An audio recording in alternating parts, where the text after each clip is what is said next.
Welcome, children. We are in our third lesson, Atoms and Molecules.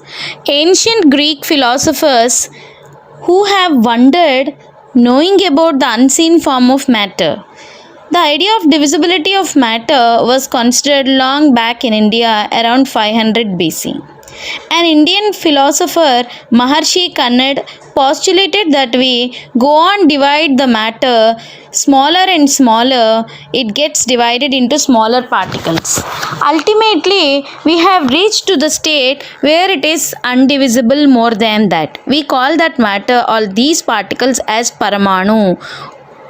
Another Indian philosopher elaborated that normally these particles are combining to form various forms of matter.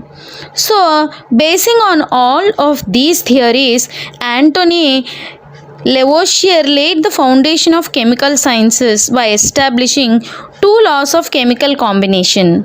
The first one is considered as laws of chemical combination. In this, we are going to learn about two laws. One is law of conservation of mass and law of constant proportions. Let us see with the first law. You can see in your textbook, page number 31, activity 3.1. The name of this law is Law of Conservation of Mass. Now, what does this law say? I would like to give you a small example regarding this. So, when you take some content in one beaker and some content in another beaker, when you add both of them or when you combine both of them, their mass will never get decreased. It remains the same after combining also. So let us see in detail activity 3.1. Now, is there a mass change when a chemical reaction takes place? This is the question what they have given us to solve in activity 3.1. For this, let us consider two sets of chemicals X and Y. Under X, they have taken three chemicals: copper sulfate 1.25 grams, barium chloride 1.22 grams, lead nitrate 2.7 grams. And in Y set of chemicals, sodium carbonate 1.43 grams, sodium sulfate 1.53 grams, sodium chloride 1.17 grams. Now prepare separately 5% of solution of any one pair of chemicals under X and Y in each 10 ml in a solution.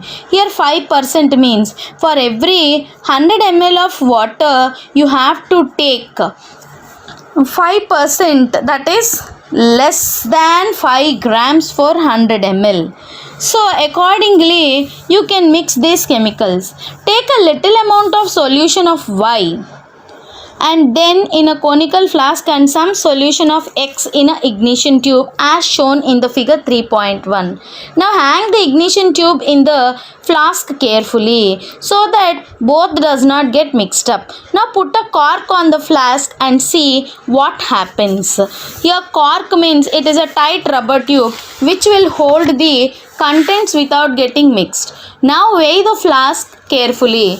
Now tilt and just turn so that X and Y, that means ignition tube chemicals and the chemicals in the conical flask gets mixed up. So what did you observe here? Yes, you will observe there is no change in the mass. For example, you have taken 5 grams of salt and 5 grams of sugar. Now what is the total weight of salt and sugar? 10 grams totally, 5 plus 5. This is only law of conservation of mass. So law of conservation of mass states that mass can neither be created nor be destroyed in a chemical reaction. So in this law of chemical combination, we have completed our first law, that is law of conservation of mass. Now let us see with the second law, law of constant proportions. According to this law of constant proportions, you can understand that the scientists have noted that many compounds were composed of two or more elements.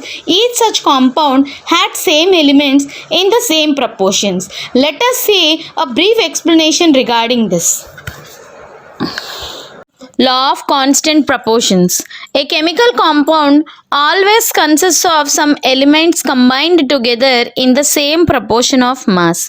For example, for the formation of water molecule H2 and O, that means hydrogen and oxygen combines to form water, but their ratio does not change in the law of constant proportion. In the formation of compound water, the ratio of the mass of hydrogen to the mass of oxygen is always 1:8. For example, you can see here two hydrogens are taken with its atomic mass 2 and one oxygen is taken with its atomic mass 16. So if you cancel 2, you will get 1:8 ratio. Thus, if 9 grams of water is decomposed, 1 gram of hydrogen and 8 grams of oxygen are obtained. Next, we are going to see Dalton's atomic theory. In Dalton's atomic theory, whether matter is in the form of an element or compound or a mixture, it is composed of small particles called atoms. So, these atoms contain protons, neutrons and electrons. All the matter is made up of very tiny particles called atoms, which participate in chemical reactions. Atoms are indivisible, which cannot be created nor destroyed in a chemical reaction. He postulated this from law of conservation of mass. Atoms of a given element are identical in mass and chemical properties. For example, hydrogen, wherever it is hydrogen also it is a non-metal. Wherever carbon is there, it is a non-metal. Hydrogen in water is having same properties.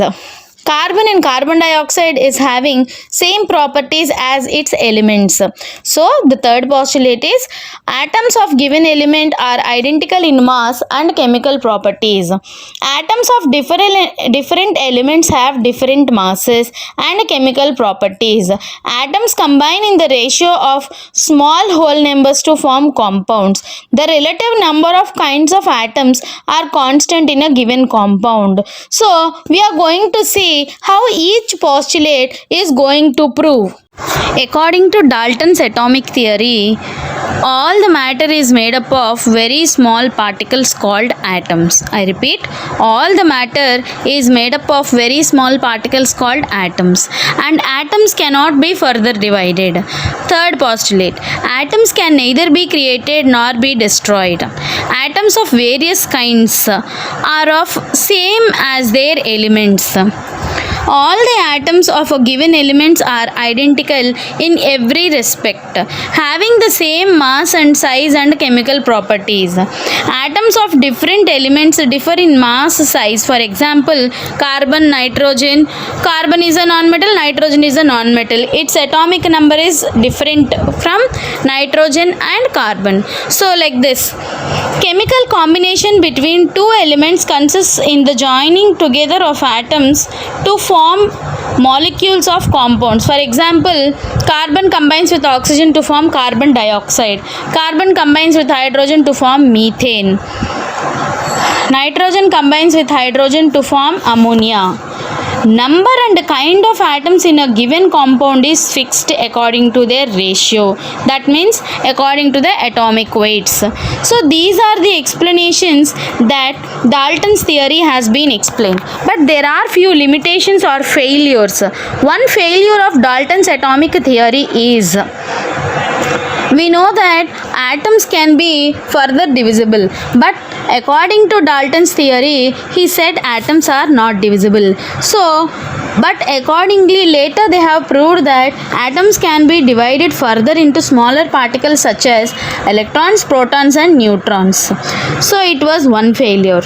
Dalton's atomic theory says that all the elements of an element have exactly same mass.